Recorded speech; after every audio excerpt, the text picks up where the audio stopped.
Go make disciples. Jesus didn't say that was optional.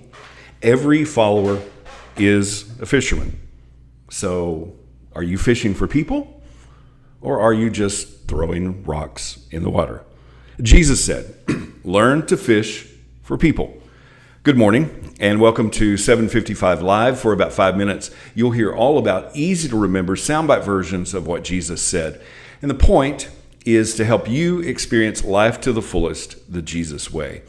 Today's Jesus Said in our Bible plan at bible.today.church is Matthew 4:19, and we're going to read through verse 20 today, reading from the NET translation, where he said to them, "Follow me, and I will turn you into fishers of people." They left their nets immediately and followed him. Now, that's not exactly a phrase that we use in our culture today, to fish for people. So how do you fish for people? How could you learn to fish for people? Well, I believe what Jesus was saying here is learn to make disciple makers. How can we do that? Well, it begins with follow me. We have to completely and totally follow Jesus before we can be a fisher of people, because we can't teach what we don't actually obey. And we reap what we sow. That's a spiritual principle. And we are all planting seeds whether we realize it or not. You may say, well, I'm not fishing for people. Well, in one way or another, you are.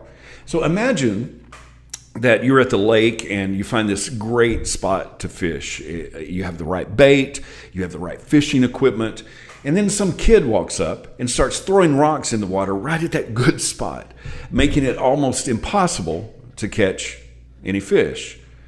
Well, now the kid probably doesn't realize what he's doing. He wouldn't call it fishing. He's just chunking rocks. But even though he doesn't know it, he is impacting the fish.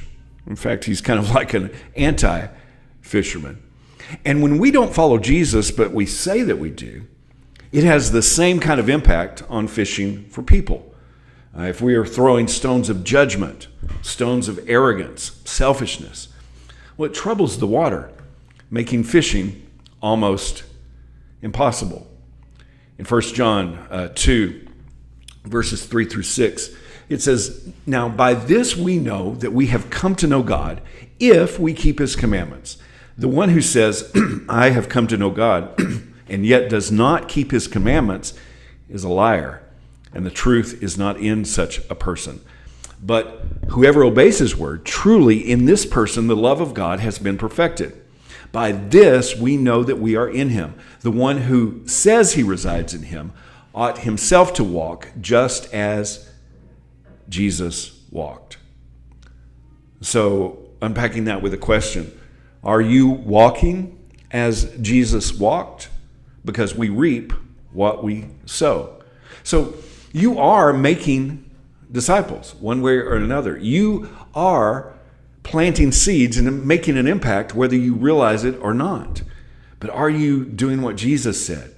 Are you learning to fish for people, or are you being part of the problem? People are following. People are watching. Are we leading them by following Jesus? We are all disciple makers, either fishing for people or scaring them off. In Matthew 23:15, Jesus said, "Woe to you, experts in the law, and you Pharisees, hypocrites! You cross the land and sea to make one convert, and when you get one, you make him twice as much a child of hell as yourselves." It's kind of scary to think about, isn't it? Well, you don't convert people so they can be discipled. You disciple people so they can be converted. And it all starts with following Jesus yourself. As you obey his commands and follow his example, you become a disciple maker. It's our identity in Jesus. Every follower is a fisherman, and every fisherman is a follower. You can't be one without the other. And Jesus said, learn to fish for people. How can you put that into action today? Thank you so much for listening. If this is meaningful to you, it really does mean a lot when you like it, when you share it, when you comment. I hope that you have an amazing day, and I hope this time together has helped you live life to the fullest, the Jesus way. And remember, follow Jesus today. Love first.